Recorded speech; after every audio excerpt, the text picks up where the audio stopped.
Hola, ¿qué tal? Muy buenas noches a todos los médicos de Conectimed, pero sobre todo muchas gracias por acompañarnos. Mi nombre es Pablo Gorospe y seré el moderador para el evento de esta noche. A nombre del API Laboratorio Médico que hace posible este evento, les damos la más cordial bienvenida a esta sesión virtual titulada Diabetes mellitus tipo 2, abordaje integral y monitoreo continuo. A continuación daré un breve preámbulo sobre este tema. En los últimos años, el desarrollo tecnológico ha marcado un antes y un después en la medicina, gracias a la creación y a la innovación de numerosas herramientas como los registros electrónicos de pacientes, métodos de imágenes más sensibles, además de tratamientos menos invasivos y más asequibles. Y el campo de la diabetes mellitus no ha sido la excepción. La monitorización continua de la glucosa ha emergido como una tecnología valiosa para evaluar la eficacia y la seguridad del tratamiento en la mayoría de los pacientes con diabetes tipo 1 y en pacientes seleccionados con diabetes tipo 2 tratados con regímenes intensivos de insulina. A este panorama resulta esencial que los médicos que atienden a estos pacientes tengan un acercamiento con tales herramientas y conozcan más sobre sus potenciales aplicaciones en la práctica clínica. En esta sesión virtual se discutirá sobre las estrategias actuales para el abordaje integral de la diabetes mellitus, la importancia del control glucémico individualizado y los avances en las tecnologías con su respectiva integración clínica. Y bien, para el desarrollo de esta interesante sesión, me complace dar la bienvenida al doctor Juan Ramón Madrigal San Román. Él es médico cirujano por la Universidad La Salle, especialista en endocrinología por la Universidad Nacional Autónoma de México. Cuenta con entrenamiento en diabetes y tecnologías como manejo de microinfusora y monitoreo continuo de glucosa en clínica ENDI. Además, cursó diplomado en manejo integral de la obesidad por el Instituto Tecnológico de Estudios Superiores de Monterrey y asimismo cuenta con certificación por el Consejo Mexicano de Endocrinología. Les recordamos que a lo largo del evento podrán enviar sus preguntas a través del chat y al final de la exposición contaremos con 30 minutos, entre 20 y 30 minutos, para responder las preguntas que nos hagan llegar. Y bueno, pues sin más preámbulo, doy la palabra al doctor Madrigal. Muy buenas noches, doctor. Bienvenidos, escuchamos. Hola, muy buenas noches. Bueno, agradezco que estén ahorita en esta plática. Justo como comentó el doctor Pablo, vamos a abordar el manejo integral sobre diabetes tipo 2 y, bueno, las guías de tratamiento actuales. Vamos a ahondar un poquito en justamente el tratamiento intensivo, los beneficios que trae el tratamiento intensivo de la glucosa, la reducción de complicaciones. Entonces, pues vamos a dar inicio a esta plática que espero les sea de utilidad a estas horas ya de la noche. Que les sea ameno este rato. Gracias. Y bueno, ¿cuál es el contenido de esta presentación? Primeramente vamos a ver cuál es el panorama general, la definición y la clasificación de la diabetes que ya seguramente la mayoría conocen. ¿Cuáles son los criterios diagnósticos? La historia natural de la diabetes, cómo es que se desarrolla la historia natural de esta entidad, las metas de tratamiento, el tratamiento farmacológico actual. Aquí vamos a ahondar en las guías internacionales actuales, las más vigentes, y bueno, finalmente vamos a concluir. Entonces, ¿cuál es el panorama general? Aquí vamos a presentar esta pregunta que vamos a ir contestando a lo largo de la plática y me gustaría que ustedes vayan participando y contestando. Así es, doctor. Bueno, pues vamos a pedir a la audiencia de esta noche, que es una audiencia bastante nutrida, que si nos pueden apoyar para responder la siguiente pregunta. Por favor, el equipo de Conectimed, les pedimos si nos pueden apoyar con la pregunta, ya está aquí. Entonces, de forma interactiva, por favor, les preguntamos. Según la ENSANUD 2022, ¿qué porcentaje de adultos tiene diabetes tipo 2 en México? Esto de acuerdo, evidentemente, a la ENSANUD 2022. El 11, el 15.7 el 20.5%, el 25.3%. ¿Le parece bien, doctor? Que esperamos, ahorita tenemos ya más del 40% de la audiencia que ha contestado ya la encuesta, nos están apoyando, muchísimas gracias a todos. Esperamos a que lleguemos al 60%, ¿le parece, doctor? Me parece perfecto. Bien, bien, pues justamente en este momento acabamos de pasar ya más del 60% de la audiencia que nos apoyó con su respuesta. Esta, como lo saben, es totalmente anónima y vamos a finalizar la votación para ver los resultados. Ahí estamos ya viendo los resultados, doctor. Y como podemos ver, pues bueno, lo mayor votado fue 25.3%, y descendiendo, evidentemente, con el porcentaje también, es decir, 20.5, luego 15.7 y finalmente unos 3 votos del 11%. Doctor, le cedo la palabra. Perfecto. Vamos a contestarlo, pero veo que la mayoría se inclina hacia el 20.5 al 25.3%. Entonces vamos a ver qué dice en las siguientes diapositivas. Primeramente, sabemos que la diabetes es un trastorno crónico en el que el cuerpo no puede regular adecuadamente los niveles de glucosa en sangre. ¿Y cuáles son los tipos principales de diabetes o cómo se clasifican? Tenemos a la diabetes tipo 1, que es la falta de producción de insulina. Sabemos que es por autoinmunidad.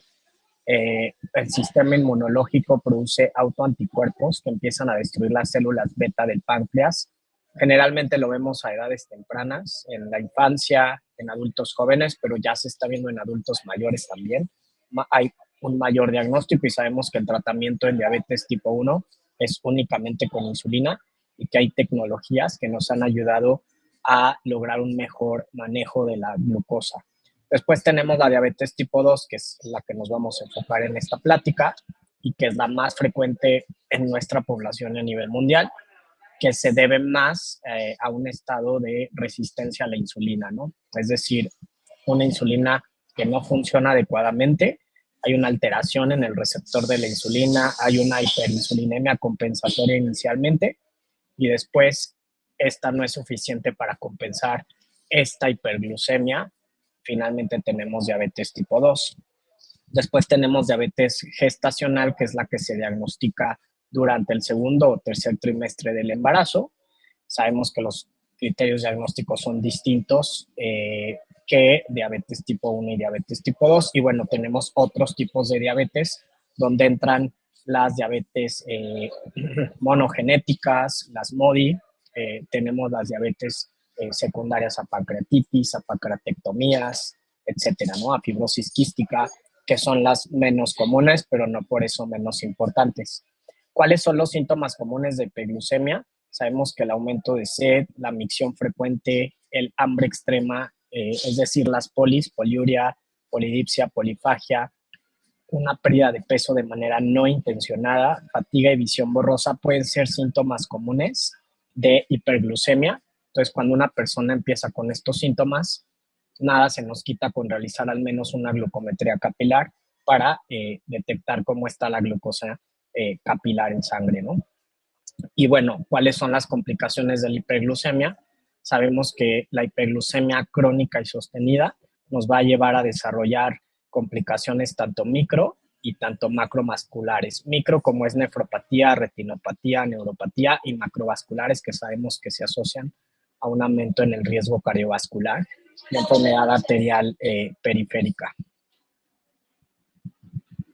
Entonces, ¿cuál es la prevalencia global de la diabetes tipo 2? Aquí es donde vamos a contestar esta pregunta, pero primeramente vamos a ver la prevalencia global de la diabetes tipo 2 según la Federación Internacional de la Diabetes en el 2021.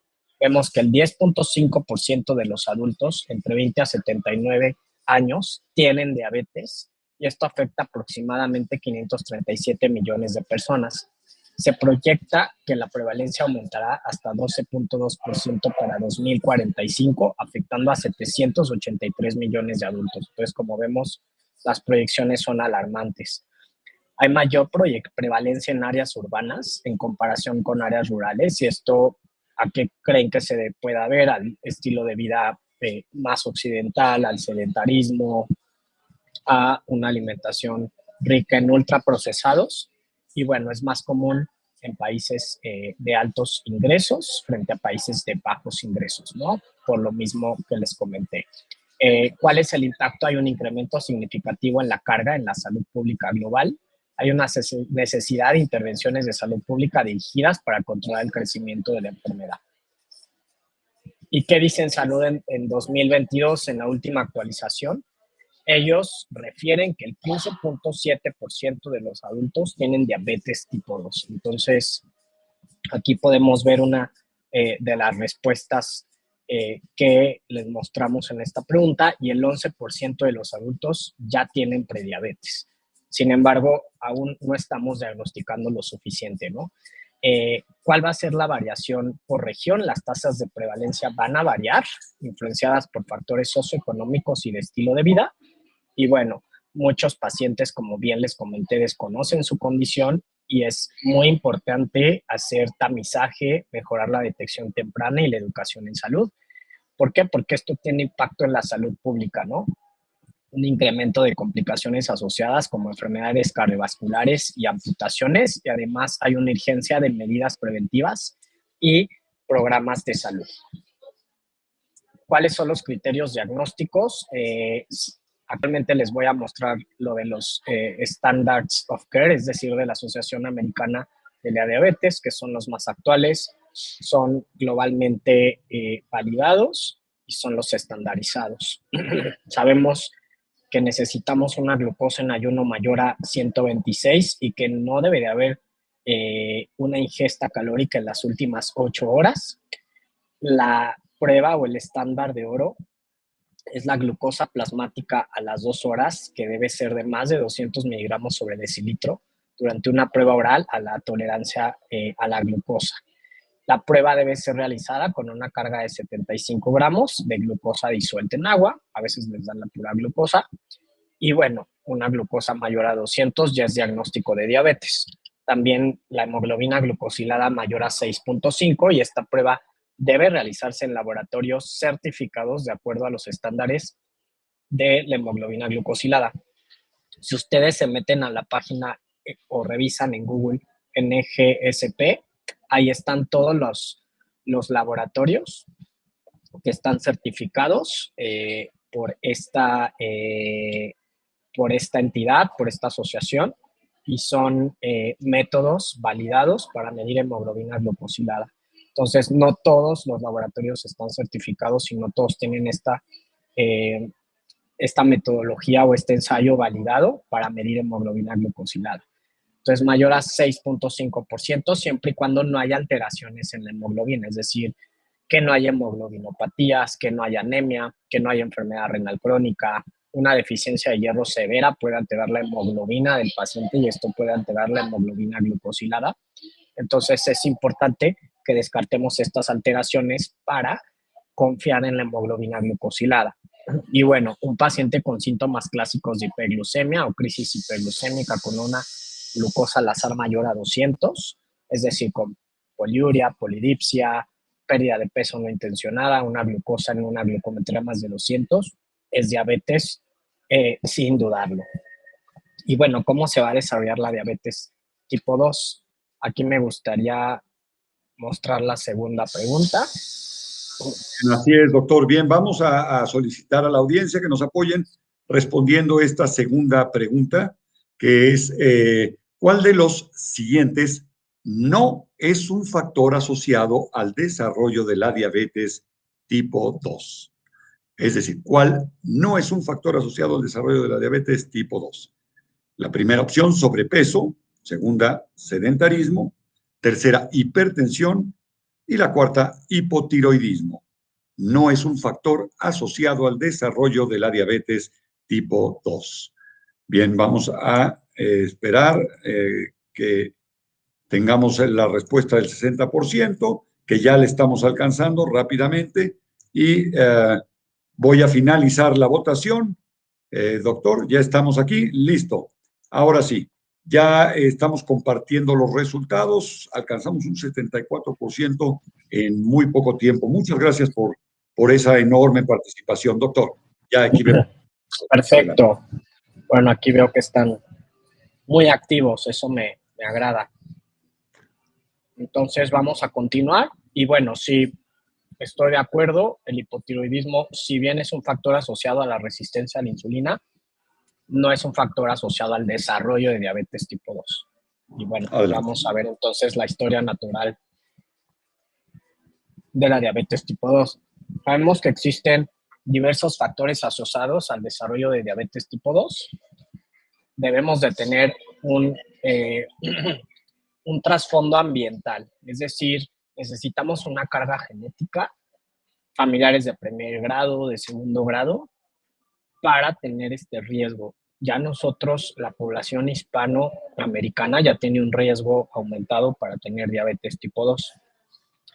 Y si eso lo aunamos a un entorno de sobrepeso u obesidad y aparte sedentarismo, pues todo esto va a desencadenar que haya hiperglucemia, ¿no?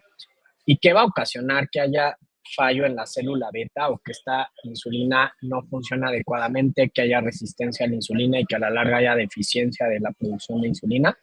Primeramente, bueno, la edad es un factor de riesgo. Sabemos, la Asociación Americana de Diabetes actualmente ya establece que necesitamos buscar diabetes a partir de los 35 años. Desde el año pasado recorrieron la edad de los 40 a los 35 años. La genética, este es uno de los genes más comúnmente aceptados en la población hispánica. Como bien les mencioné, resistencia a la insulina, fenómenos de lipotoxicidad por el exceso de grasa abdominal, visceral, la hipertrofia del adipocito, la liberación de ácidos grasos libres, fenómenos de glucotoxicidad. Estos picos de hiperinsulinemia también van a ocasionar mayor daño a la célula beta. Se ha descrito el depósito de amiloide e incluso la disminución del efecto incretina, es decir, de estas hormonas que son GLP-1 y HIP, que están disminuidas cuando ya hay disglicemia. Entonces, ¿cómo se va a desarrollar la diabetes tipo 2? Como bien les mencioné, necesitamos un trasfondo ambiental y una carga genética para desarrollarla. Esto va a ocasionar que tengamos resistencia a la insulina, la cual va aumentando, se va manteniendo con el tiempo. Al inicio, esta resistencia a la insulina ocasiona un hiperinsulinismo compensatorio, es decir, que la célula beta produzca mayor insulina para compensar esta glucosa, ¿no? Al principio hay una hiperglucemia postprandial y después empieza a haber una glucosa alterada en ayuno. Entonces, cuando nos damos cuenta que ya este hiperinsulinismo no lo está compensando, al principio los niveles de glucosa están en rango adecuado. Sin embargo, esta es una ventana de oportunidad para la prevención.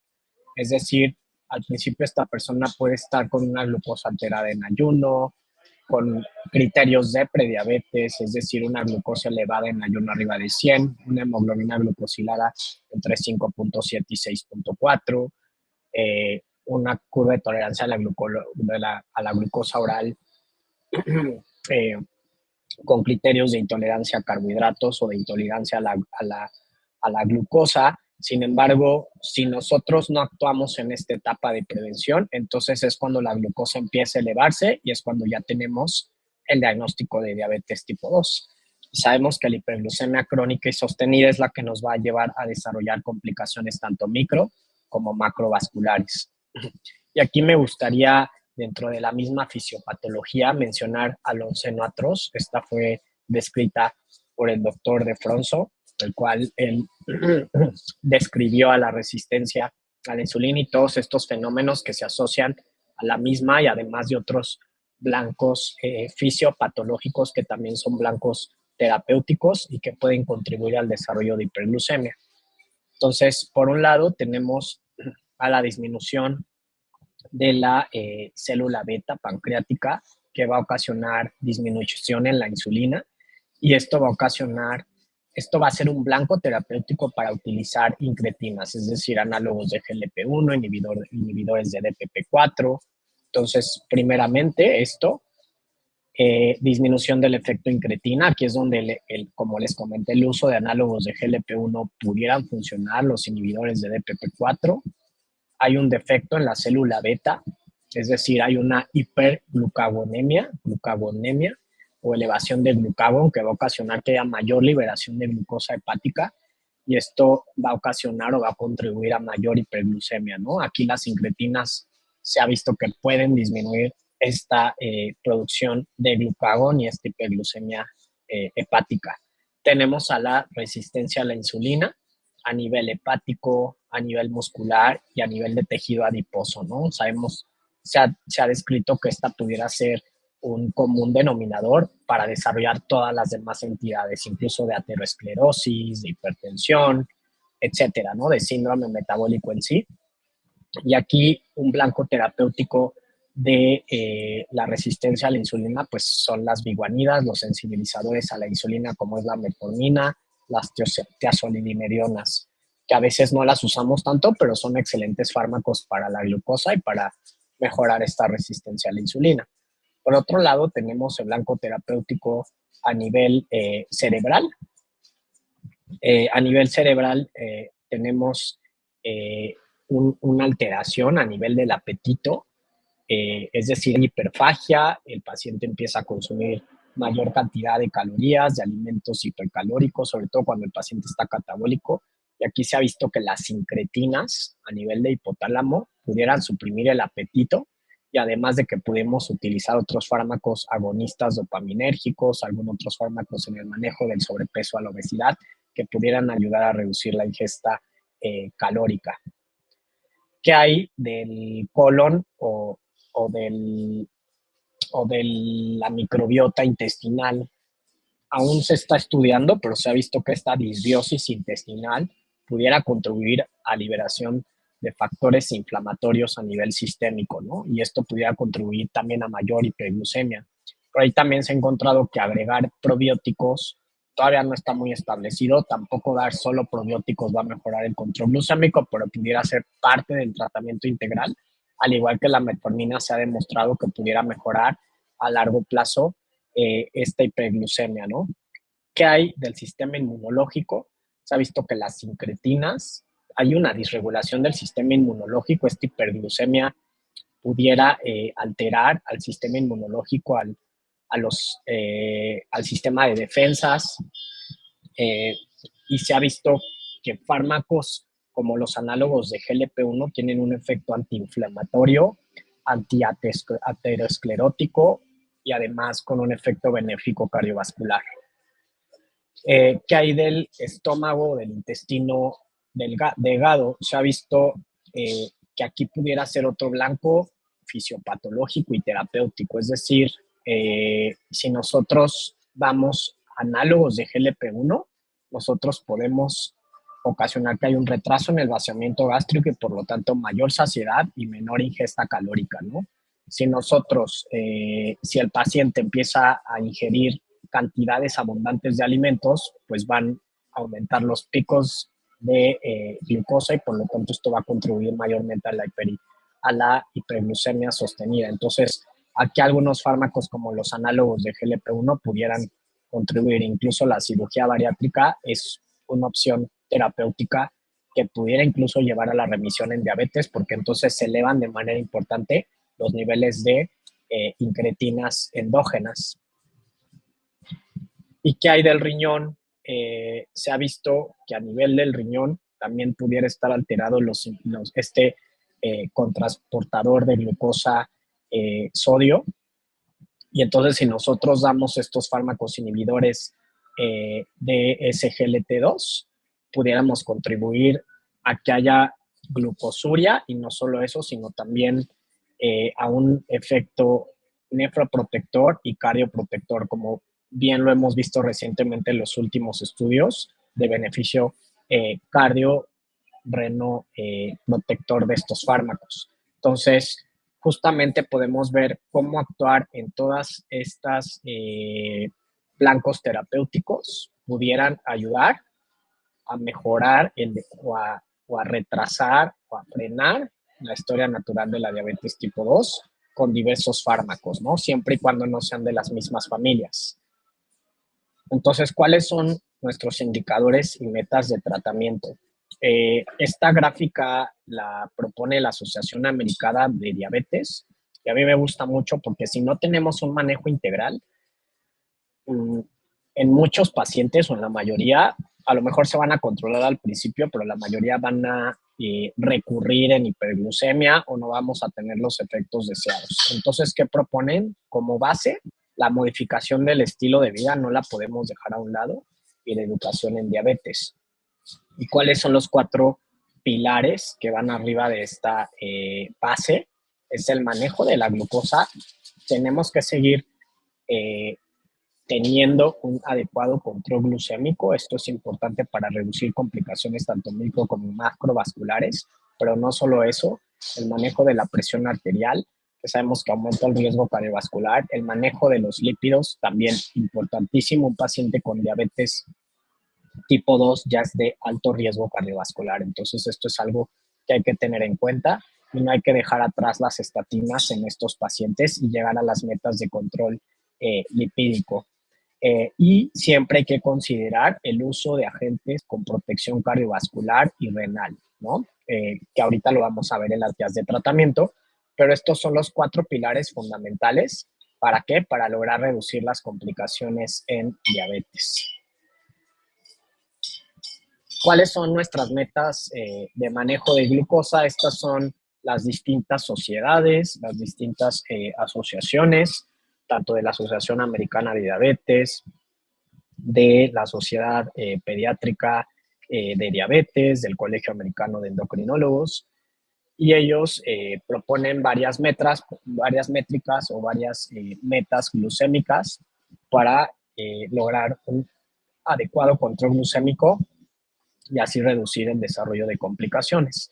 Podemos ver cómo la Asociación Americana de Diabetes propone en ayuno mantener metas entre 80 y 130, postprandial menos de 180 y mantener una hemoglobina glucosilada menos de 7%.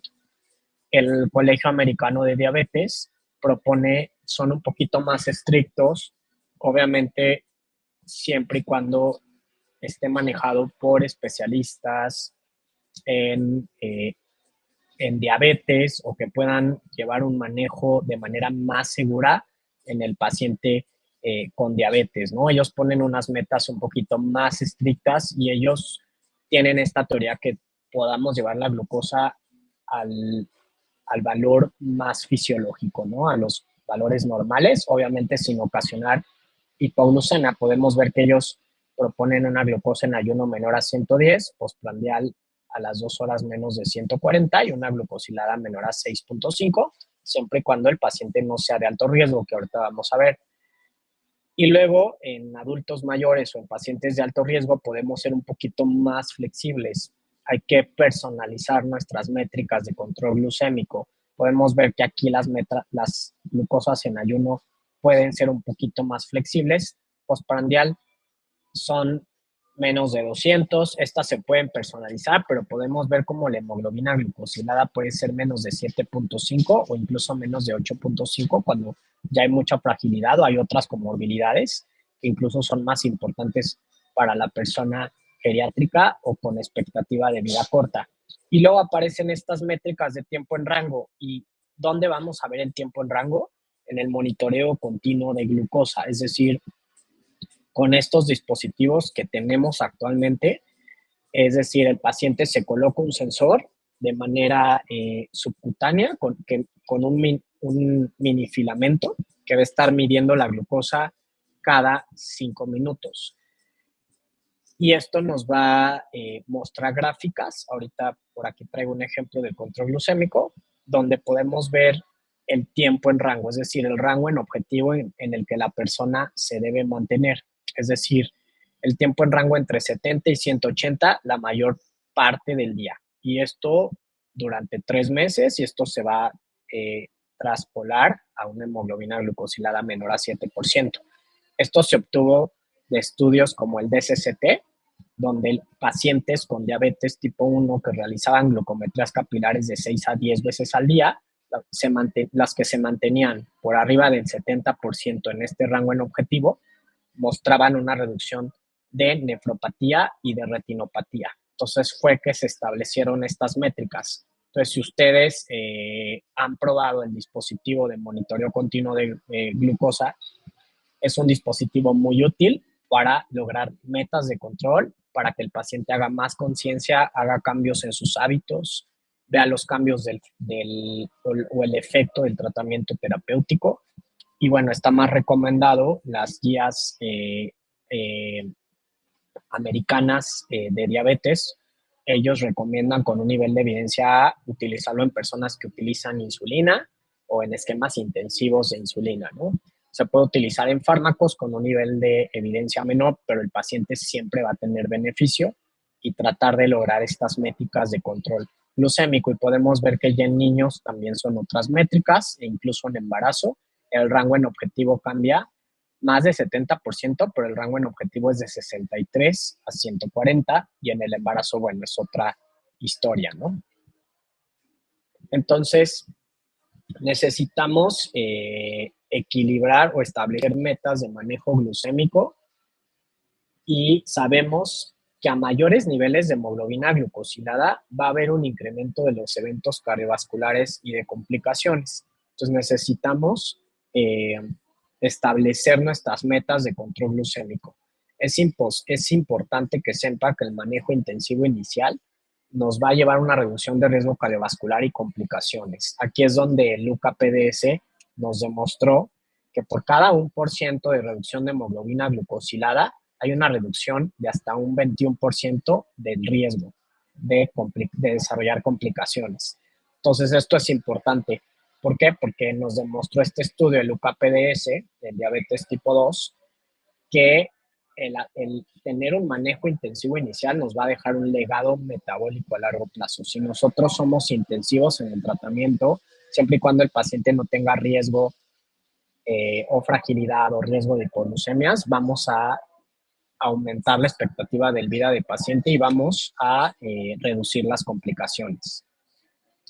Entonces necesitamos tener unas metas de manejo glucémico de manera individualizada. Los objetivos deben de adaptarse al individuo, equilibrando la mejora de complicaciones microvasculares con el riesgo de hipoglucemia. Y aquí esto lo propone igual la Asociación Americana de Diabetes, que si el paciente tiene riesgo de hipoglucemia y eventos adversos, entonces podemos ser un poquito más flexibles en nuestras metas de control. No debemos de llevar una hemoglobina menos de 6% si el paciente se la pasa en hipoglucemias, y esto lo pone en mayor riesgo de su vida y cardiovascular. Entonces necesitamos individualizar. Si el paciente tiene algún otro, si tiene ya viviendo con diabetes más de 20, 30 años, pues tal vez no tenemos que ser tan intensivos, ¿no? Aquí depende también si el paciente tiene o no complicaciones, que eso es importante. La expectativa de vida, una persona de 70, 80 años y a lo mejor con alguna otra comorbilidad, si el paciente a lo mejor tiene un cáncer, alguna otra enfermedad crónico-degenerativa, pues tal vez no vamos a ser tan estrictos en nuestro control glucémico. Si ya tiene enfermedad vascular establecida, y luego tenemos otros metas que son modificables, como es la motivación y la adherencia del paciente. Esto puede ir cambiando con el manejo educativo, con el seguimiento terapéutico, con la red de apoyo, con los recursos. Entonces, esto puede ir variar según cómo vaya avanzando el paciente y cómo vaya teniendo apego y vaya recibiendo educación en diabetes, que es importantísimo. Entonces, generalmente una hemoglobina glucosilada menor a 7% se acepta en la mayoría de los pacientes sin riesgo y menor a 8% en pacientes mayores con comorbilidades y expectativa de vida limitada. Y aquí les quería mostrar las métricas de control glucémico medidas por monitoreo continuo de glucosa. El objetivo de tiempo en rango del monitoreo continuo de glucosa en personas con diabetes tipo 1 y tipo 2 en general debe de ser de más del 70% en un rango en objetivo de 70 a 180.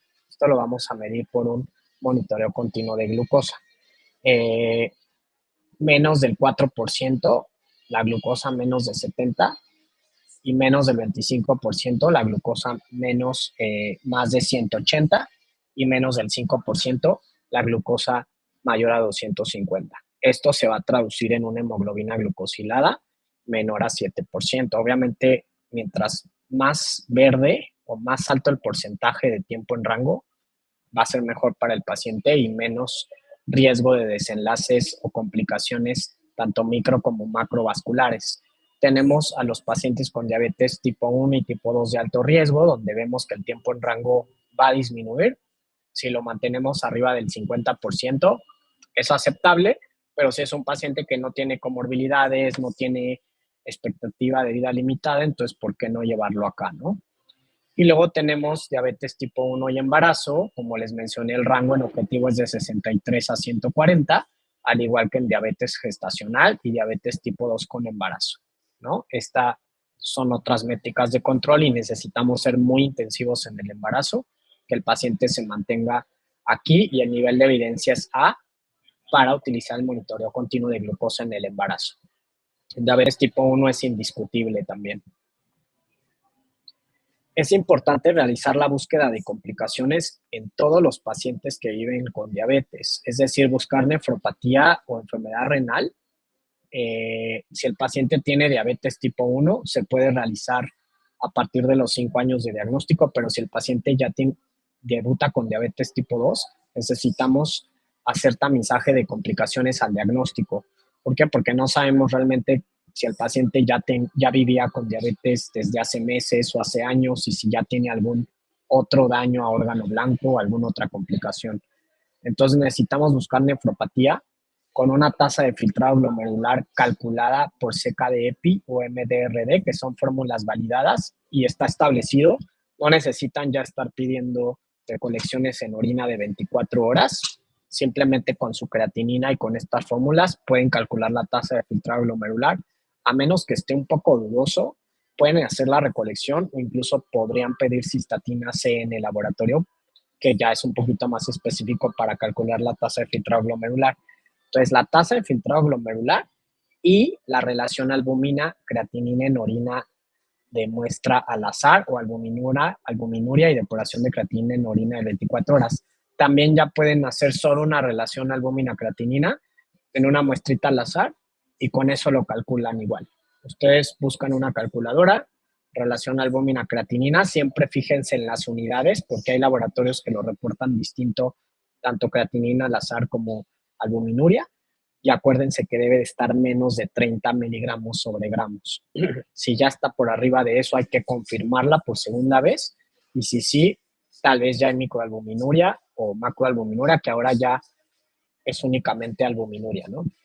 Entonces hay que intensificar el control glucémico y dar fármacos que puedan ayudar a frenar esta progresión o a disminuir la albuminuria. Al igual la tasa de filtrado glomerular es importante calcularla en nuestros pacientes. La retinopatía es importante el examen oftalmológico o el fondo de ojo. En diabetes tipo 1 a los 5 años, en diabetes tipo 2 al diagnóstico. Si el paciente está en adecuadas metas y el fondo de ojo es normal, se puede hacer cada año. Y el pie diabético hay que buscar que no haya úlceras, que no haya alteraciones en la sensibilidad. Es importante realizar la revisión de pies en cada visita, la búsqueda de neuropatía, hacer la prueba de monofilamento, hacer la prueba de diapasón para ver la sensibilidad vibratoria, motora, la sensibilidad en las fibras tipo C, para ver si ya hay algún tipo de alteración de neuropatía, y estos, como bien saben, aumenta el riesgo de amputaciones. Si está todo bien, se puede hacer anual. Yo lo hago en mi experiencia cada 6 meses, cada año, pero a veces se llevan sorpresas, entonces siempre revisen los pies. Entonces, ¿cuál es el tratamiento farmacológico actual? Ahora sí, vamos por la siguiente pregunta. Así es, doctor. La siguiente pregunta les vamos a invitar a que nos apoyen a contestarla, y es la siguiente. En el algoritmo de tratamiento farmacológico ADA, EASD, ¿qué medicamento se prefiere en pacientes con enfermedad renal crónica? Tenemos metformina, luego también tenemos sulfonilureas y SGLT2 o DPP4I. ¿Cuál es el medicamento que se prefiere en pacientes con enfermedad renal crónica? Bien, vemos que tenemos ya el 31% de los pacientes que han puesto su respuesta, y bueno, pues ya vamos a esperar a que llegue el 60% de los pacientes, que bueno, como saben, estas respuestas son totalmente anónimas y es únicamente para continuar, hacer interactiva la presentación y conocer que el médico que hace la presentación, pues conozca cuál es su perspectiva de conocimiento con respecto a esto, ¿sí? Entonces, bien, ya alcanzamos el 70%, vamos a compartir los resultados y, doctor, ya en este momento estamos compartiendo los resultados y vemos que lo más votado es ISGLT2, seguido de DPT Perfecto. y ya después Parece está. que la mayoría están muy bien estudiados y actualizados. Vamos a ver qué tratamientos farmacológicos son los que nos dan beneficio cardiorrenal, ¿no? Adelante, doctor. Aquí, antes de entrar en esto, me gustaría mencionar la inercia terapéutica. Como bien saben, la inercia terapéutica es el no agregar o el intensificar el tratamiento. A veces nosotros, si vemos un paciente con una hemoglobina de 8%, te voy a dar chance a que mejores tus hábitos, te voy a dar chance a que hagas ejercicio y vuelve a venir y está igual, vuelve a venir y está igual, y no hacemos nada, ¿no? Entonces la inercia es no hacer nada al respecto, y no solo en el tratamiento médico, sino en estilo de vida. Entonces, es importante que ustedes sepan que la inercia terapéutica o el no ser intensivos en el tratamiento, el no agregar otro fármaco, nos pueda llevar a desarrollar retinopatía diabética, mayor riesgo de infarto al miocardio, de evento cerebrovascular y falla cardíaca y de eventos cardiovasculares compuestos. Entonces, necesitamos evitar la inercia terapéutica. Y es aquí donde vamos a ver ya el algoritmo de tratamiento farmacológico del consenso de la Asociación Americana de Diabetes y del Estudio Europeo para el Estudio de Diabetes.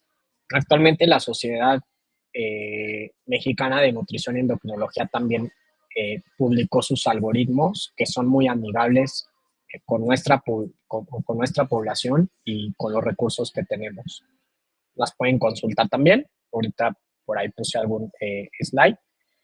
Entonces, ¿qué es lo que menciona el algoritmo farmacológico de este consenso? Primeramente, estilo de vida, ¿no? Es indiscutible. Educación en diabetes, apoyo en salud mental, determinantes sociales, etcétera. Es importante, es como bien les mencioné, es la base del tratamiento. Después, nuestra meta la vamos a individualizar según el paciente y necesitamos valorar si el paciente tiene indicadores de alto riesgo o no los tiene. Indicadores de alto riesgo, es decir, cardiovascular y renal. Si el paciente tiene enfermedad cardiovascular ateroesclerosa, entonces los inhibidores de SGLT2 son, y los análogos de GLP-1 son los fármacos indicados, ¿no? Si no logramos nuestras metas de control glucémico personalizadas, entonces vamos a agregar algún otro fármaco que nos dé protección.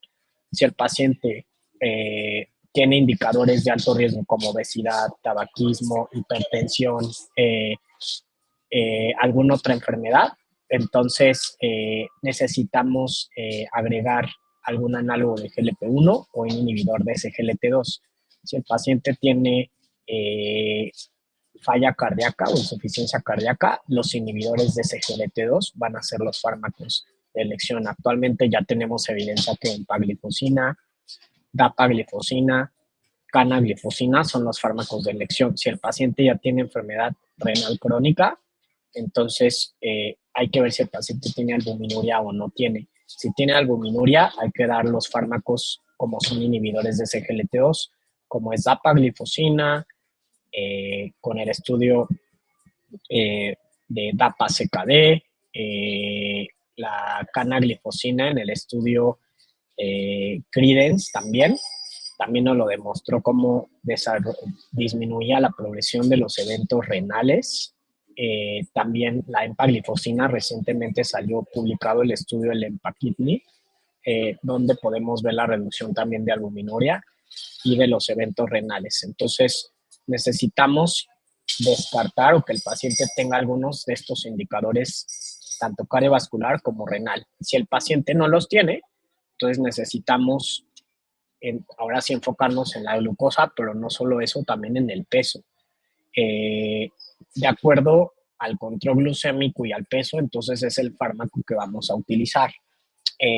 Para el manejo glucémico necesitamos basarnos en fármacos que sean potentes, es decir, los análogos de GLP-1 que nos den mayor potencia en reducción glucémica, como es análogos de GLP-1, como es semaglutida, liraglutida. Ahora ya tenemos los duales que próximamente van a llegar a México, como es tercipatida, que es GLP-1 HIP. Y si no logramos el control glucémico, entonces añadir algún otro medicamento, como es, no hay que dejar a un lado la metformina, podemos agregar pioglitazona, inhibidores de SGLT2. Aquí necesitamos ver qué es lo que predomina en el paciente. Si lo que predomina es el sobrepeso y la obesidad, entonces vamos a dar fármacos con análogos de GLP-1 que nos den beneficio en el peso. Podemos agregar inhibidores de SGLT2 que también nos puedan dar beneficio en el peso. Si lo que queremos es reducir hipoglucemias, a lo mejor un paciente geriátrico, podemos agregar un inhibidor de DPP-4. Entonces, aquí es de acuerdo a nuestras metas de control glucémico, sin dejar a un lado las características del paciente y los cambios en el estilo de vida. ¿Qué recomienda la Asociación Americana en este año?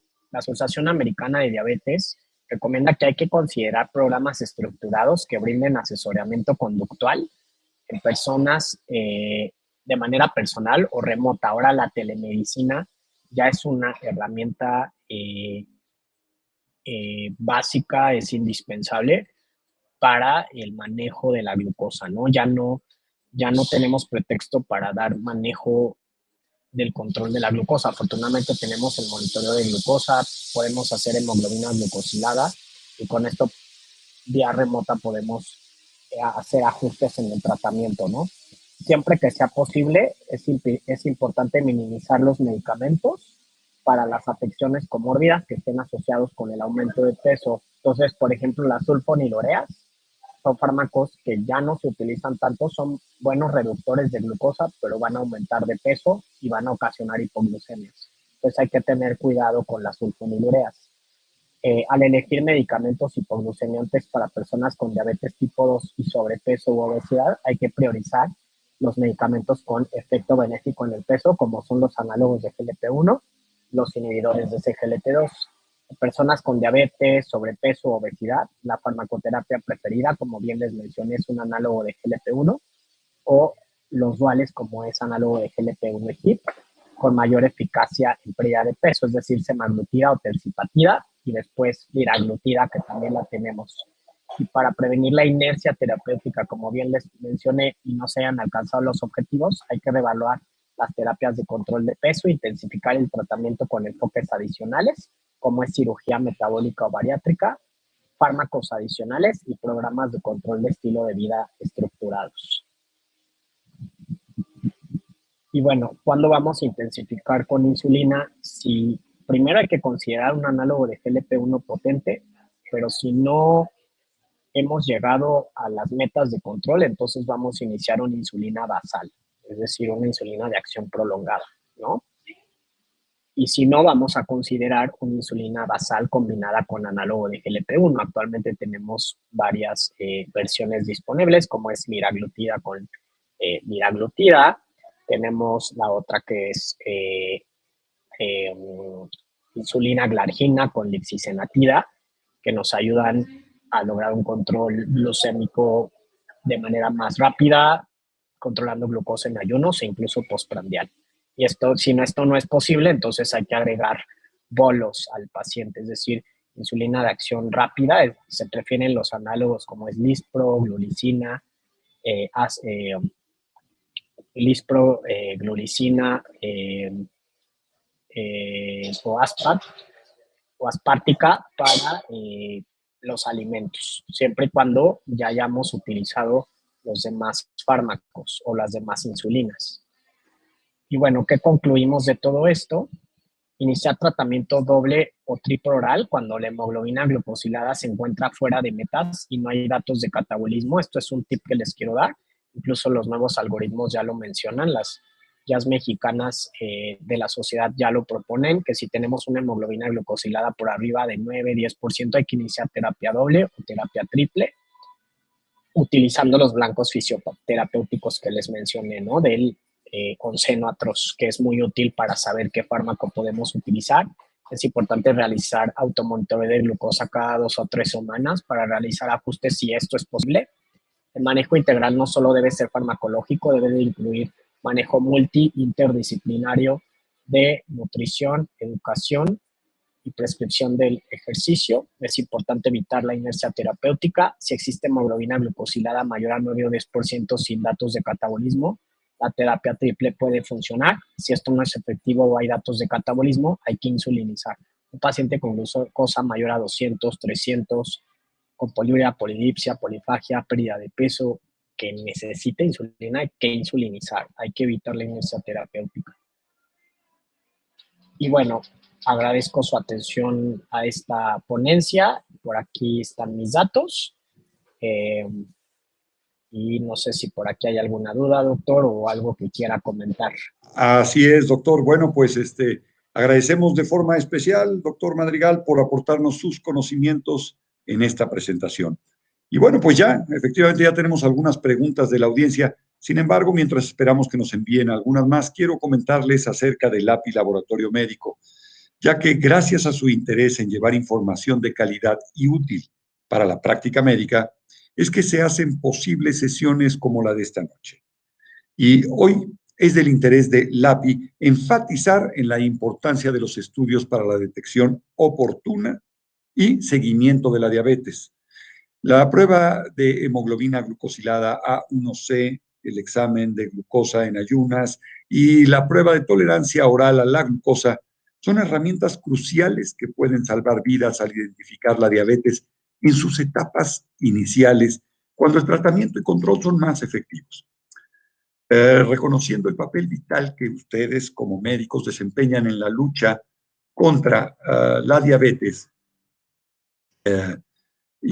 LAPI Laboratorio Médico se complace en ofrecer descuentos especiales en estudios relacionados con la detección y seguimiento de la diabetes para todos los asistentes a esta exposición.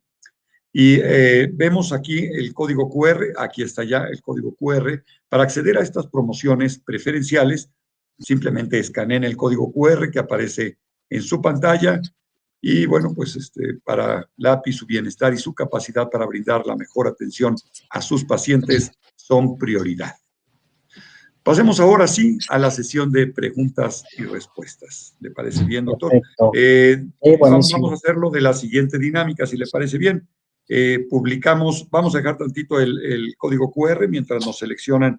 Ya nos seleccionaron, el equipo de Connectimed nos ha seleccionado algunas preguntas. Si le parece bien, las voy a publicar, las vamos a ver. Le apoyo con la lectura de las preguntas. Y únicamente, pues ya nos va dando las respuestas. ¿Le parece bien, doctor? Perfecto. Excelente. Bien, pues vamos a entrar con la primera pregunta. Ya la tenemos aquí. Al final les comento que les vamos a volver a poner el código QR para quienes no hayan podido escanear el código y puedan acceder a estas promociones. Al finalizar las preguntas, les pondremos nuevamente el código QR. Del doctor Jesús Picharo Delgado, buena exposición, doctor. Tengo una enorme duda. ¿Por qué pocos doctores últimamente dicen que la metformina es dada solamente para los cerdos y la están quitando del tratamiento en algunos lados? Así le dijeron a algunas de mis tías y me quedé desconcertado, doctor. Creo que esto es de los mitos que nosotros como médicos y profesionales de la salud tenemos que ir quitando. Por ahí se corrió, o sea, hay que tener cuidado. Ahorita hay una infodemia terrible en redes sociales, en WhatsApp, en los chats. Por ahí nada más iban poniendo que la metformina ocasionaba lo que ocasiona la diabetes y que la daban justo a los cerdos o animales y que ocasionaba que los amputaran o que tuvieran, ¿cómo se llama? Gangrena de los miembros, daño en el riñón. La verdad es que la metformina es el fármaco que más, o sea, es un viejo conocido con más evidencia, se sabe de su control glucémico, es barata, siempre que sea tolerada hay que utilizarla, es segura, incluso se están estudiando otros efectos pleiotrópicos como antiinflamatorios a nivel mitocondrial, a nivel de citocinas, incluso en la microbiota intestinal. En cáncer se ha estado estudiando, no como un tratamiento para antioncótico, pero como una terapia adyuvante a algunas terapias, ¿no? Entonces, como tal, los beneficios son mayores y no el único efecto secundario son gastrointestinales, que por eso es importante titular la dosis. Una vez que se tolera, es un buen fármaco sensibilizador. Si el paciente no lo tolera, entonces hay que utilizar algún otro fármaco. Pero yo siempre lo utilizo, ya tiene más de 30 años en el mercado y nada más, pues como médicos hay que informar y es un fármaco seguro. Por ahí hay metaanálisis y revisiones que lo han demostrado, ¿no? La acidosis láctica es un efecto muy raro, más común en pacientes renales, pero bueno, hay que tenerlo en cuenta. Muchísimas gracias, doctor. Vamos con la siguiente del doctor Flosero Camacho. El estrés importante y la edad de más de 30 años por envejecimiento del páncreas puede favorecer a una persona se haga diabética sin factores de riesgo aparentes. Sí, o sea, sí se ha visto que como la tasa de filtrado glomerular, o sea, sí como un proceso de envejecimiento, sí va disminuyendo la masa pancreática y parece que la célula beta también van disminuyendo y por eso a mayor edad más riesgo de tener diabetes. Parece que todos en algún momento vamos a tener prediabetes o diabetes y más si tenemos la carga genética. Parece que también la programación genética y con estos cambios epigenéticos y ambientales nos predisponen en algún momento de la vida a tener diabetes. No todos, pero sabemos que mientras más vivimos, más riesgo de tener diabetes vamos a tener. Y a más edad parece que es menos agresiva también la aparición de la diabetes. Entonces, mejor que te dé después de los 70, 80 años, diabetes tipo 2, a que te dé a temprana edad, donde es más agresiva y el riesgo de complicaciones a temprana edad es mayor. Entonces, sí pudiera ser un factor el mismo envejecimiento y la edad. Por eso ya el tamizaje a partir de los 35, 40 ya por la pura edad y por la carga genética y por justo la alimentación y por los radicales, el estrés oxidativo, ya es un factor de riesgo para desarrollar diabetes. Muchísimas gracias, doctor. Vamos con otra pregunta. Esta es del doctor Domingo Jiménez. Buenas noches, doctor. En el contexto de un paciente post cirugía bariátrica manga gástrica que desarrolla diabetes de reciente diagnóstico, tras 10 años del evento quirúrgico, intensificar el tratamiento con análogos del GLP-1, liraglutida a 3 miligramos al día, podría ayudarnos a alcanzar la remisión. En su experiencia, ¿qué ha encontrado? Acompañado de cambios en el estilo de vida, más ejercicio, al cumplir con la definición operacional de remisión, no medicamento y glucosas en metas. ¿Hay algún efecto de rebote tras suspender el análogo, tomando en cuenta que la paciente sí hace cambios en el estilo de vida? ¿Qué opinión tiene de las cirugías bariátricas con ahora la introducción de tirzepatida por parte de COFEPRIS para el tratamiento de la diabetes? Doctor, hay 3 preguntas, la dejo. Hay varias preguntas en una. La cirugía bariátrica sigue siendo el método más eficaz para la pérdida de peso hasta ahorita, aunque vengan terapias farmacológicas impresionantes con resultados muy buenos. Sin embargo, sabemos que si el paciente entra en remisión, no es tanto por la pérdida del efecto de la cirugía bariátrica, es por la reganancia de peso. O sea, si el paciente empieza a reganar peso, podemos echar de la mano de los fármacos análogos de GLP-1, pero se ha visto que si al suspender el medicamento, la remisión no se mantiene. Tiene más que ver con la pérdida de peso. O sea, si nosotros hacemos cambios en estilo de vida y con un análogo de GLP-1 el paciente logra nuevamente una pérdida de peso satisfactoria, pudiera nuevamente entrar en remisión, pero tendríamos que suspender los fármacos como bien dices, por la definición operacional, es por lo menos 3 meses, una hemoglobina glucosilada de 6.5 sin fármacos y que se mantenga así para considerar remisión. Pero si al quitar el fármaco la glucosa vuelve a subir, no podemos considerar remisión. Es más por la reganancia de peso y a veces se puede convertir, por ejemplo, la manga se puede hacer bypass y el paciente puede entrar nuevamente en remisión. Habría que considerar qué factores están haciendo que el paciente regane, que bueno, el riesgo en los pacientes que viven con obesidad es alto siempre, ¿no? De reganancia. De las cirugías bariátricas creo que son buena opción en los pacientes que son candidatos. Y ahora con Tercipatide, que ya se aprobó por parte de la COFEPRIS, que esa es una gran noticia, pues es un fármaco impresionante tanto en el control glucémico, en la pérdida de peso de más del 10-15%, y no solo eso, en los efectos cardiovasculares que ha demostrado, ¿no? Entonces, vamos a ver cómo nos va, pero los estudios han sido muy buenos y al parecer ya menos personas con diabetes tipo 2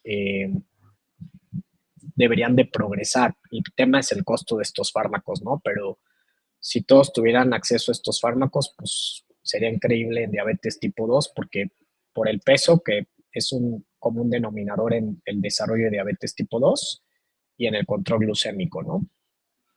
No desarrollarían complicaciones si todos tuvieran acceso a estos fármacos, pero si el paciente tiene acceso a una cirugía bariátrica, también sigue estando vigente, ¿no? Si tiene acceso a un fármaco y el paciente responde bien, pues puede mantenerse con el fármaco. Sin embargo, se sabe que al suspenderlo se puede perder el efecto y el paciente incluso puede empezar a reganar peso. El efecto de la cirugía sí se mantiene durante más tiempo. De acuerdo, doctor. Vamos con la siguiente pregunta. Justamente tiene algo que ver con los costos de los medicamentos. Dice, buenas noches, doctor Madrigal. El problema muchas veces del buen control glucémico continuo es el precio. Desde el punto de vista institucional no se maneja este tipo de dispositivos, inclusive ningún tipo de medidor glucémico, solo el control central y HbA1c. Así que desde el punto de vista económico es difícil tener un monitoreo diario a todo esto. ¿Qué tan confiable es la HbA1c? Y una idea para monitorizar la glucemia con pacientes con diabetes tipo 2 que tienen un salario mínimo, doctor. Híjole, es que aquí justo debemos de luchar para que pues se le den las herramientas mínimas indispensables en sector público o en institución, al menos un glucómetro y algunas tiras reactivas. A veces el que haya consultorios en las farmacias, esto ha ayudado a que se pueda detectar o que el paciente pueda tener un mayor monitoreo. Pero bueno, al menos una glucosilada y al menos una glucometría 1 o 2 veces por semana de acuerdo al control glucémico puede ser útil, ¿no? En el tratamiento, en el ajuste del tratamiento. La telemedicina se ha visto que puede ayudar. Y bueno, hay que pues pedirlas a las autoridades, ¿no? Por ejemplo, que al menos si en pacientes que lo requieran, por ejemplo, con insulina, pues se les pudiera dar su glucómetro y sus tiras reactivas. Se está intentando que el monitoreo continuo logre entrar, pero bueno, esto va a tardar. Parece que en tercer nivel, por ejemplo, en ISSSTE ya se logró que entrara el monitoreo continuo en alta especialidad. Por ahí en Jalisco también supe que entró un programa. Entonces, pues poco a poco, ¿no? Pero sí necesitamos nosotros como profesionales de la salud que al menos el paciente tenga acceso a un glucómetro y a unas tiras reactivas, ¿no?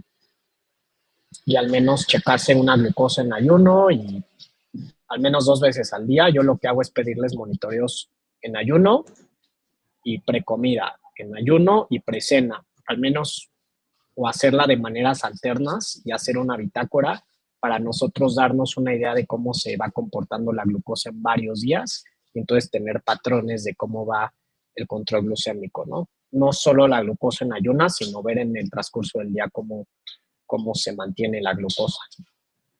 Muchas gracias, doctor.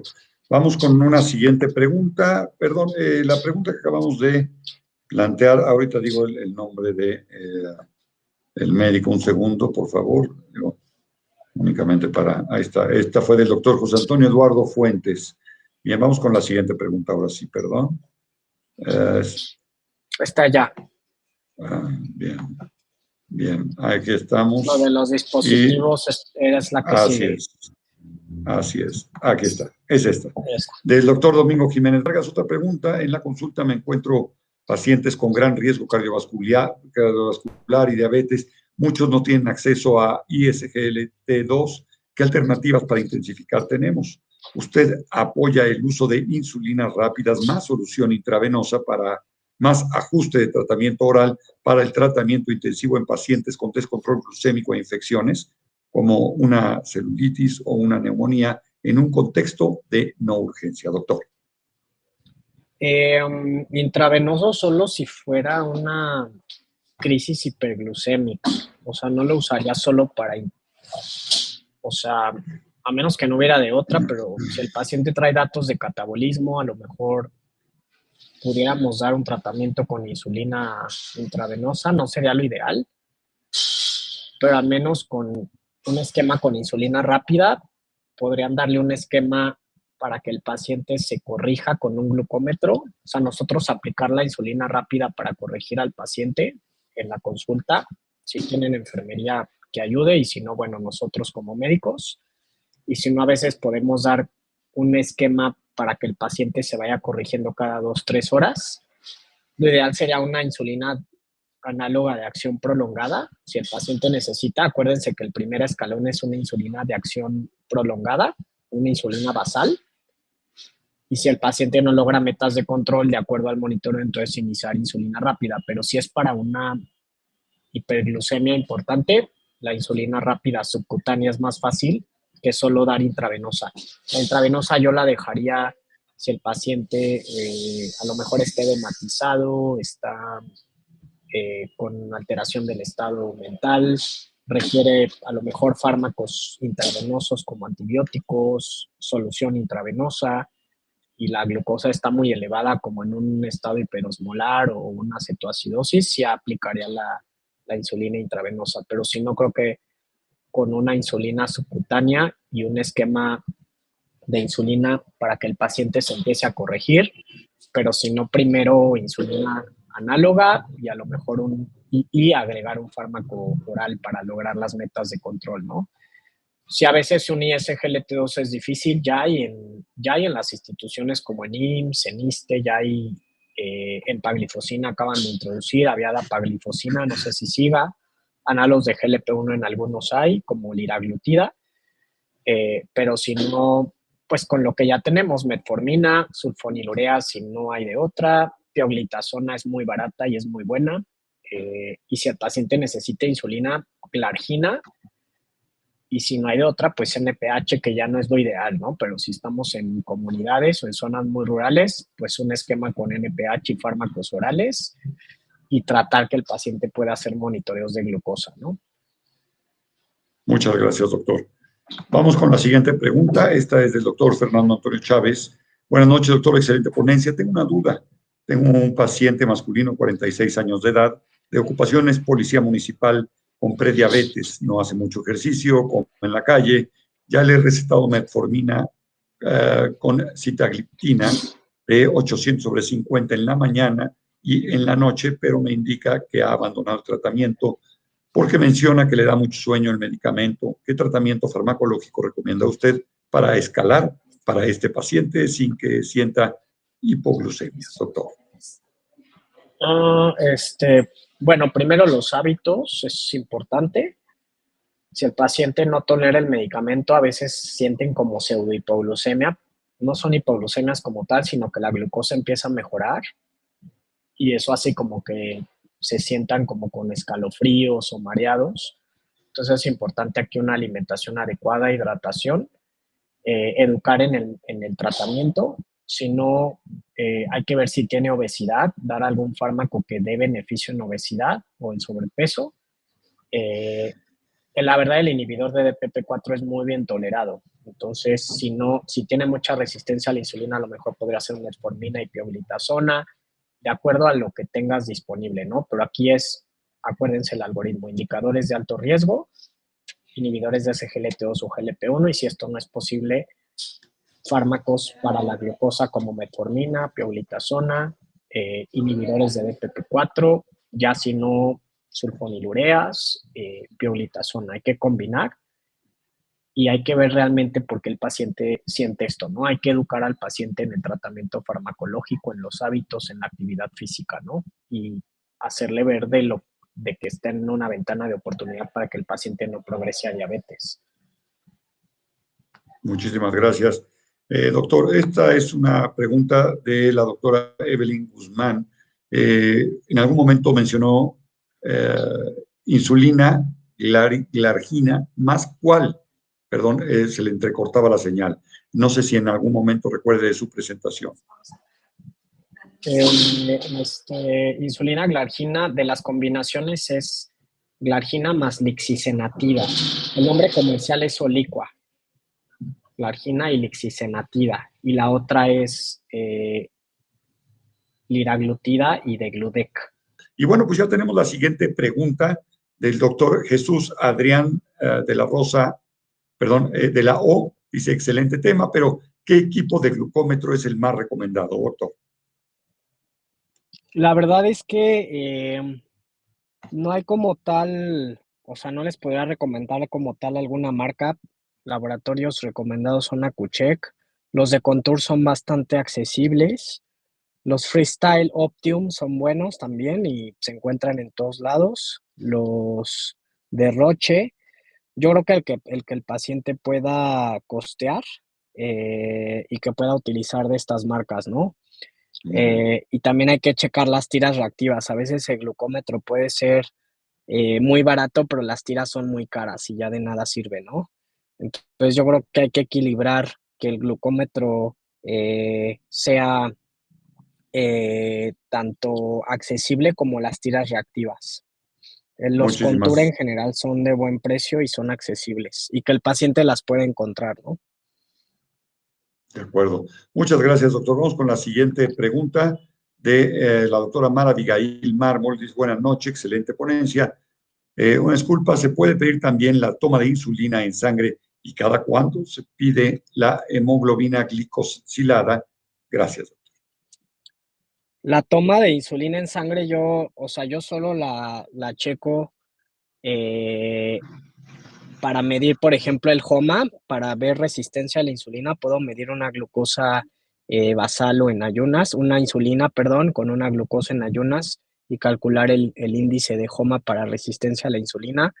A veces pido yo una curva de tolerancia a la glucosa oral con niveles de insulina para ver cómo se comporta esta función pancreática, cómo se elevan los niveles de insulina.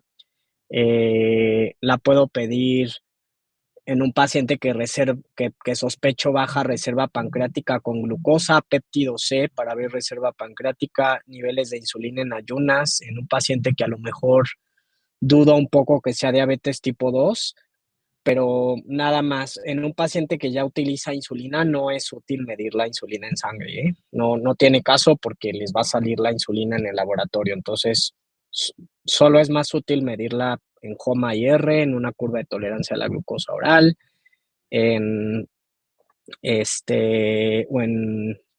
para ver a lo mejor reserva pancreática, y el péptido C es útil también.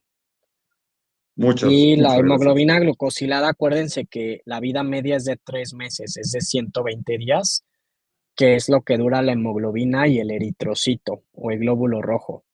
Entonces, se mide cada 2 a 3 meses o cada 6 meses. Por lo menos, si no tenemos acceso o el recurso, cada 6 meses está bien, pero si se puede o estamos intensificando y ajustando el tratamiento, al menos cada 3 meses es lo adecuado en la hemoglobina glucosilada. Muchas gracias, doctor. Vamos No, con ¿de la qué? siguiente, del doctor David Carrillo. Buenas noches. En daño mínimo renal, ¿qué fármacos son de uso preferente? ¿Y se puede combinar con insulina de acción rápida? O sea, lisproprotamina.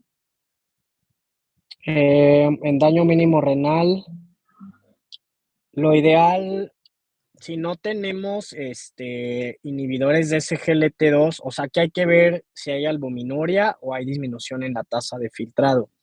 Si ya hay albuminuria, a veces los IECAS o ARA2 sabemos que tienen un beneficio en albuminuria también.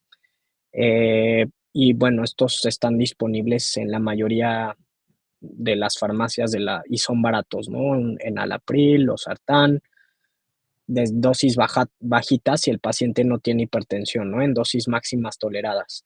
Y si no, un inhibidor de SGLT2 también tiene buen beneficio renal y si es posible un análogo de GLP-1, pero ya son fármacos más costosos. Eh, y bueno, se puede combinar con insulina de acción rápida, lisproprotamina. La lisproprotamina son estas insulinas mezcladas. Las combinadas es parecida como si fuera un NPH con una insulina lispro. Eh, Tiene un tiempo de vida de 12 horas, pero aparte tiene una insulina análoga de acción rápida que es la lispro y se aplica prealimentos. Inicialmente se aplica predesayuno y precena. El tema es que es difícil de ajustar y de titular, pero cuando ya necesitamos una insulina de acción larga con un bolo para la comida, pudiera ser una opción en estos pacientes que casi no les gusta inyectarse, que necesitamos controlar la glucosa del alimento. Siempre se aplica de 10 a 15 minutos antes del alimento. A veces se puede dejar predesayuno y precomida, o a veces predesayuno y precena para cubrir las 24 horas. Y siempre debe de haber un alimento después de aplicar la insulina, porque si no el riesgo de hipoglucemia es alto. Y bueno, estas son las premezcladas. Hay la lisproprotamina, que les digo, lisproprotamina es como NPH, que dura 12 horas. Y esta otra que es de Gludec con Aspart, que también es premezcla. A mí ya no me gusta tanto utilizarlas, pero a veces es la única opción cuando queremos darle bolos al paciente y para controlar la hiperglucemia postprandial, ¿no? Además de la hiperglucemia en ayunas. Y cuando no hay opción a otro fármaco o el paciente no se controla con los fármacos convencionales. Bien, muchas gracias, doctor. Vamos con Sí, la con gusto. siguiente pregunta del doctor Alain Daniel de la Luz. Buenas noches, doctor. Gracias por compartir el conocimiento y excelente su ponencia. Cuando el índice Gracias. OMA sale alterado, menor de 4, ¿cuál sería el mejor medicamento para iniciar si la hemoglobina glucosilada y la glucosa en ayuno están normales? ¿Cuál es el mejor tratamiento para iniciar la prevención, además de los cambios de estilo de vida? Si el paciente tiene mucha resistencia a la insulina, el índice de HOMA está elevado, hay signos como acantosis nigricans, a lo mejor el paciente tiene sobrepeso, no logra bajar de peso a pesar de los hábitos. Primero la metformina para la resistencia a la insulina. Si no es posible la pioglitazona, el tema es que la pioglitazona a mayor dosis puede incrementar el peso de peso, a expensas más como de edema también.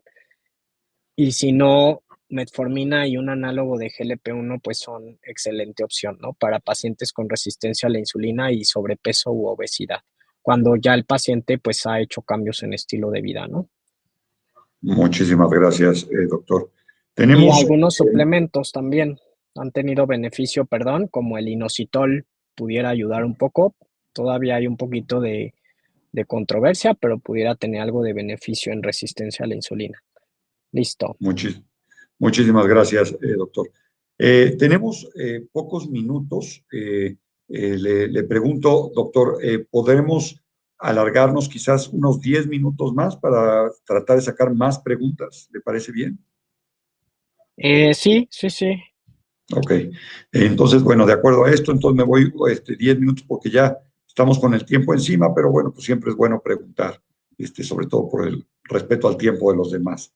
Claro. Doctor, muchas gracias.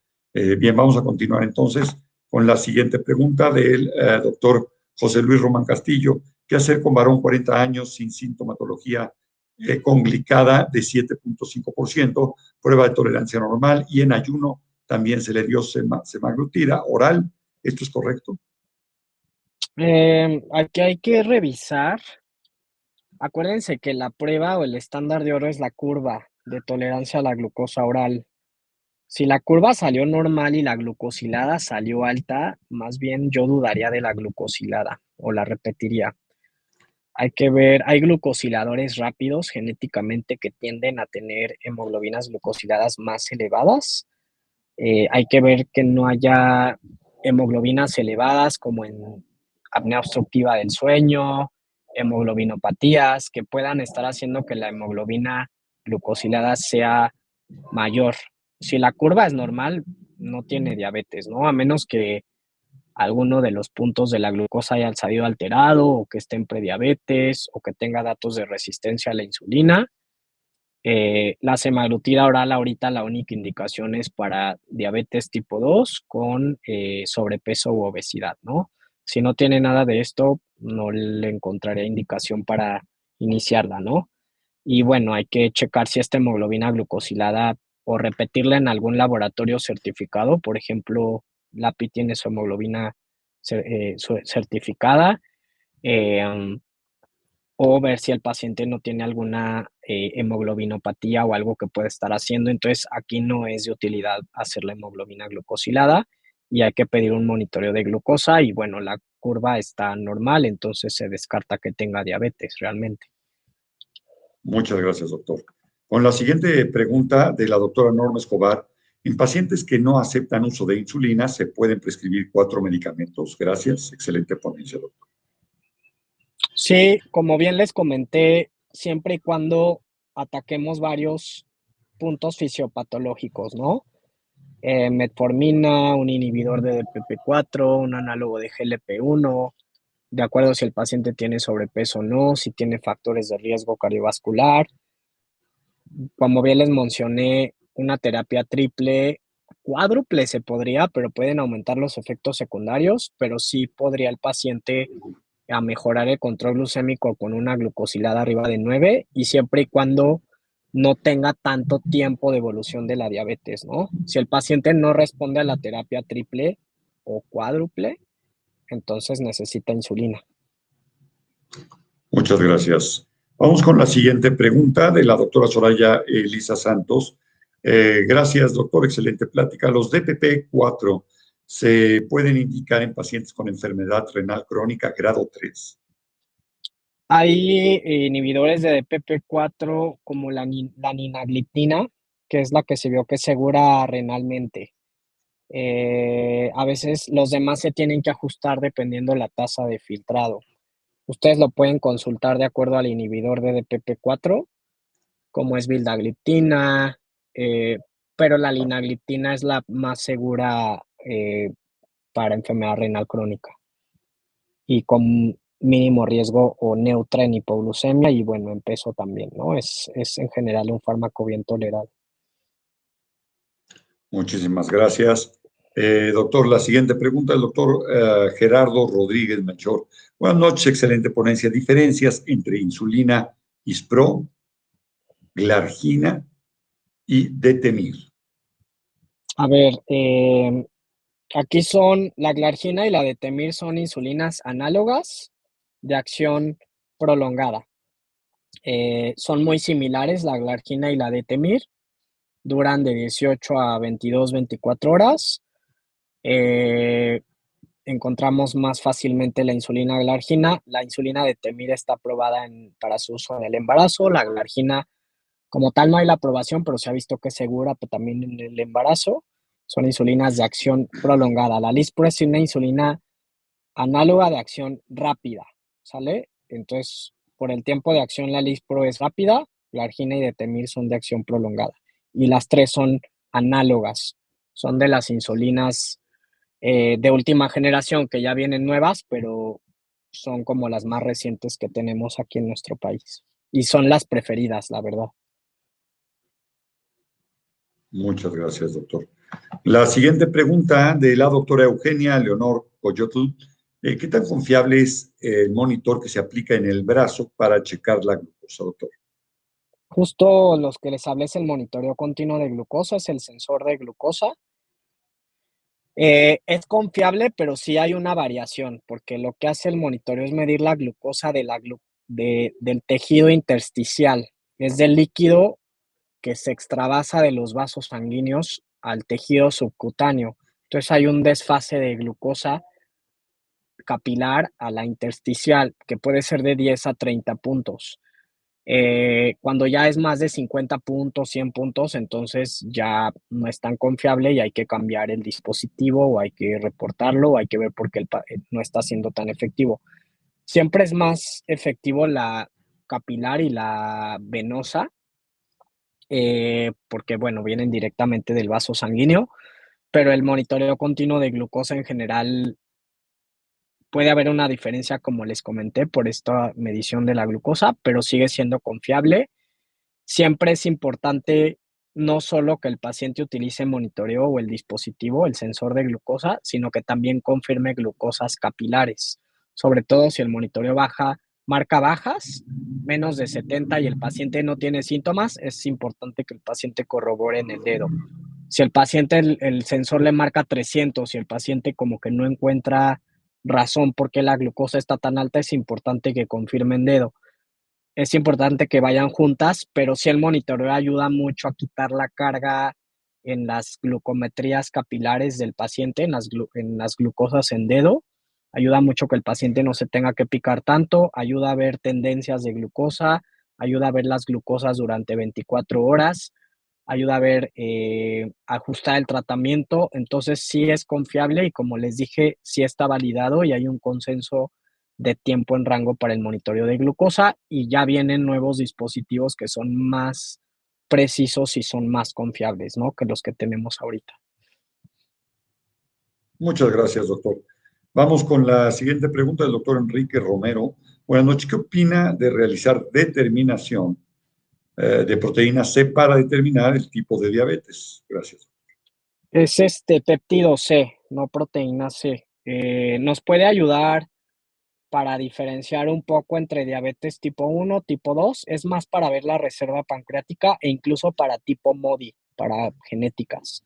Nos puede ayudar para ver la reserva pancreática en un paciente a lo mejor que debuta con una glucosilada de 10% y está joven, o a lo mejor al principio se controla con fármacos o necesitó insulina, le quitamos la insulina y lo cambiamos a fármacos.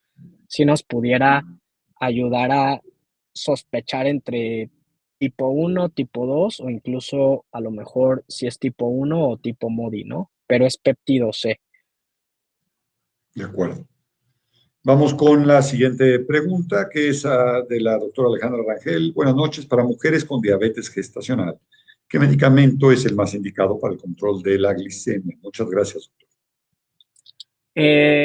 Los fármacos aprobados es la metformina, siempre hábitos.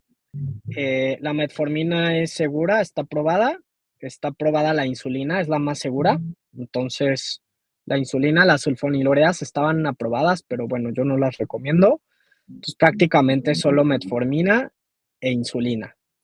Son los fármacos, insulina de acción larga e insulina de acción rápida para controlar la glucosa postprandial, nada más. Los demás no están Muchísimas gracias. aprobados. Muchísimas gracias. La siguiente pregunta de la doctora Laura Leticia Godínez. Excelente ponencia, doctor. En un paciente con diabetes mellitus tipo 2 en control regular, ya con uso de insulina de acción prolongada, con antecedente de hipotiroidismo secundario a tiroidectomía por cáncer y menopausia, ¿cuál cree usted que sea el mejor tratamiento, doctor? Híjole, aquí hay que, eh, dice, ¿cuál el mejor tratamiento en control regular ya con uso de insulina? Pues la verdad es que primero que esté bien controlada, o sea, que esté controlado de todo, ¿no? El hipotiroidismo, que esté con adecuadas dosis de levotiroxina, con la TSH en metas, porque un hipotiroidismo descontrolado puede descontrolar la glucosa. La menopausia, hay que ver si subió de peso, si tiene síntomas asociados a la menopausia, si requiere terapia de reemplazo hormonal o no. Si está controlada con insulina, pues yo la dejaría con insulina. Aquí hay que ver más bien si hay sobrepeso, si hay obesidad, hay que ver cuánta insulina está utilizando. La verdad necesitaría ver más datos para ver cómo poder ajustar su tratamiento, pero si está controlada del hipotiroidismo, está controlada por, por el cáncer de tiroides, obviamente hay que vigilar si el cáncer está en remisión o no. Y bueno, de la menopausia igual vigilar si hay síntomas o no, si es candidata a terapia de reemplazo hormonal o no.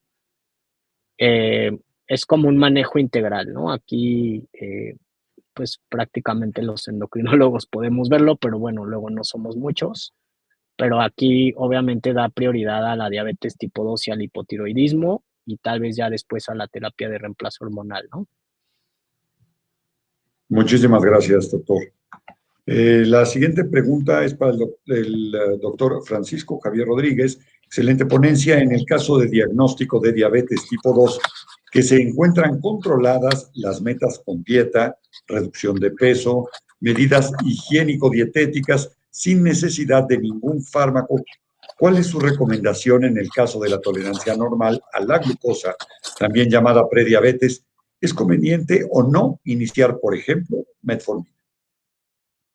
La verdad es que si el paciente ha respondido bien a hábitos, eh, está en un peso saludable que ha logrado mantener, está haciendo actividad física, eh, y la glucosa ha mejorado, la verdad no veo necesario agregar metformina. La verdad es que aquí el pilar fundamental son los hábitos. Hay un estudio que lo demostró, por ejemplo, el DPP o el estudio, el DIRECT, demostraron que los hábitos, la reducción de peso, la actividad de física son superiores a dar metformina. O sea, reducen hasta un 70% la incidencia de diabetes tipo 2.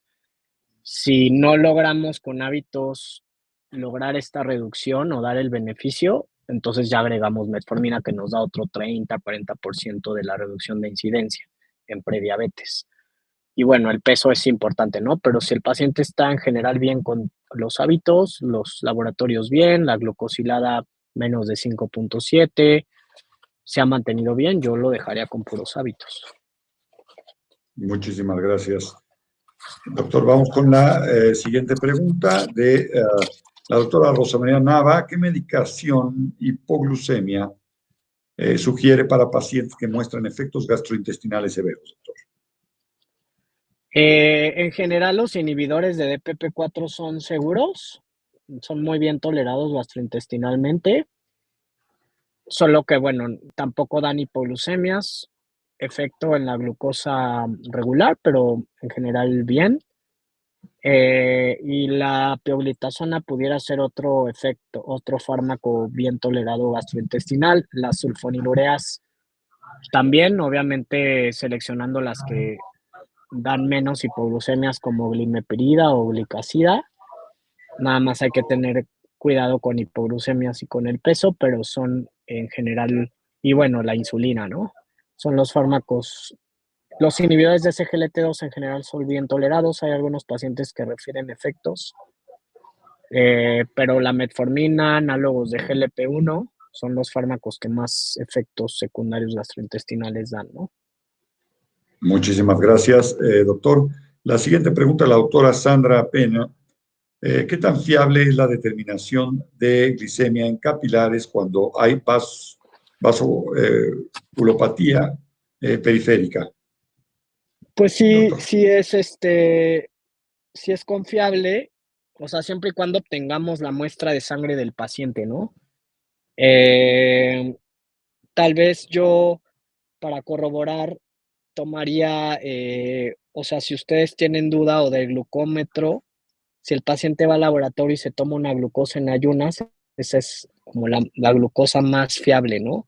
Entonces, tal vez pudieran hacer una glucometría en ese momento, al momento que se extrae la muestra de la glucosa de vaso sanguíneo, venosa, para comparar eh, si más o menos los valores son similares. Pero en general sí, a veces con vasculopatía es difícil obtener la muestra, pero en general sí es confiable y si no se puede comparar, ¿no? Con la glucosa central del paciente, que cheque con un glucómetro y la compare con la glucosa medida en el laboratorio de la glucosa venosa. Muchísimas gracias, doctor. Vamos a elegir 3 preguntas, ¿le parece bien? Voy a publicar esta. Elija 3 preguntas que puedan redondear muy bien la idea y las publicamos. Bien, vamos con esta del doctor Domingo Tapia Rosales. Buenas noches, doctor. ¿Se puede dar tratamiento de inicio con linagliptina a paciente de 31 años de recién diagnóstico? Eh, o sea, sí se puede, pero hay que ver, hay que recordar si hay factores de alto riesgo, hay que ver hemoglobina glucosilada para llegar a metas de control glucémico y hay que ver otras variables como es si tiene sobrepeso u obesidad, ¿no? No solo dar un fármaco para la glucosa y a ver si le baja, hay que ver otras variables, dependiendo de la hemoglobina glucosilada, si hay indicadores de alto riesgo cardiovascular o renal, si hay sobrepeso u obesidad, si hay alto riesgo de hipoglucemia o no, que tal vez sería difícil. A 31 años, pues ver si es diabetes tipo 1, diabetes tipo 2. Entonces, hay varios indicadores. La linagliptina se puede utilizar si es un paciente a lo mejor con sobrepeso. Yo le daría linagliptina más otro fármaco que dé beneficio en el peso. Si tiene normopeso y la glucosilada tal vez no está tan elevada, pudiéramos darle linagliptina y metformina. Si no tolera la metformina y el peso está normal, pues tal vez la pura linagliptina, aunque a ella me alertaría más a ver si no es un paciente que esté debutando con diabetes tipo 1 por la edad, ¿no? Pero si tiene sobrepeso, entonces, o obesidad, sí me orillaría más a diabetes tipo 2 y pues también hay que tratar el sobrepeso para que el paciente mejorar este control glucémico y evitar complicaciones, ¿no? Muchísimas gracias, doctor.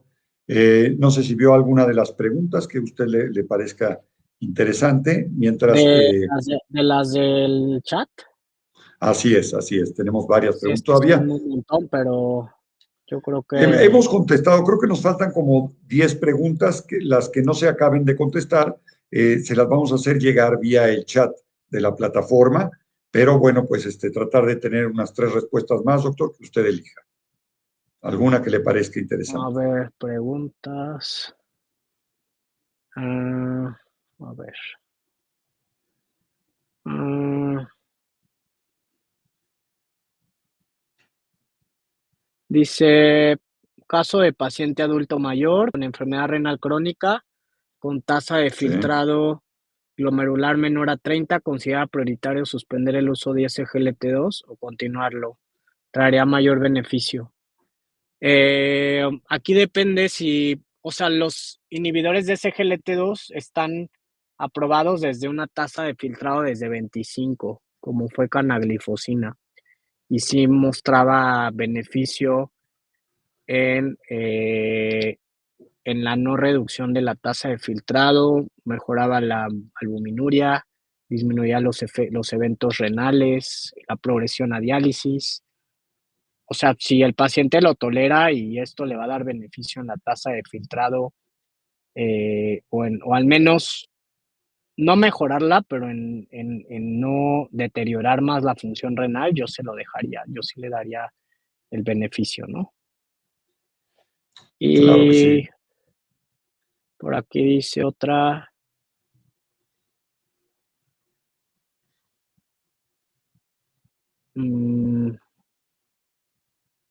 ¿Qué tan recomendable es la administración de metformina en pacientes con hemoglobina glucosilada de 5.7? Aquí depende si primero cambios en estilo de vida, como les mencioné, si hay sobrepeso u obesidad, pero si el paciente amerita metformina porque hay mucha resistencia a la insulina y no mejora a pesar de hábitos, yo sí le daba metformina, ¿no? Y obviamente hacer énfasis en los hábitos. Pero si con hábitos mejora y la glucosilada disminuye y mejora la resistencia a la insulina, pues con los hábitos, ¿no? De acuerdo. Y por aquí, paciente, esto es útil, con insuficiencia renal, diabetes tipo 2 e hipertensión, el uso de finerenona es útil. Finerenona es un antagonista mineralocorticoide que se ha estudiado tanto para eventos cardiovasculares como renales. Aquí como por escalón son IECAS o ARAS, inhibidores de SGLT2 y si no se puede iniciar finerenona, que es un fármaco excelente para disminuir también la progresión del daño renal, disminuyen albuminuria. No tienen tanto efecto en presión arterial, la verdad es que disminuyen muy poquito presión arterial, pero sí se ha visto que pacientes ya con, ahí hay que dar otro antihipertensivo, pero pacientes con enfermedad cardiovascular y enfermedad renal crónica que ya se está utilizando los demás fármacos o que no se pueden utilizar, la finerenona es un muy buen medicamento que ha demostrado muy buena evidencia Muchas cardiovascular y gracias. renal. Esta fue de la doctora Joeli Pérez Benítez. Así es, doctor. Si tiene alguna otra pregunta que quiera contestar antes de terminar, en realidad nos faltaron como 4 o 5 preguntas por contestar y bueno, tratamos de abarcar la mayor parte de las respuestas con estas preguntas. Doctor, ¿alguna que quiera añadir de las que tenemos? Que ya son como 4 o 5 las que no hemos contestado.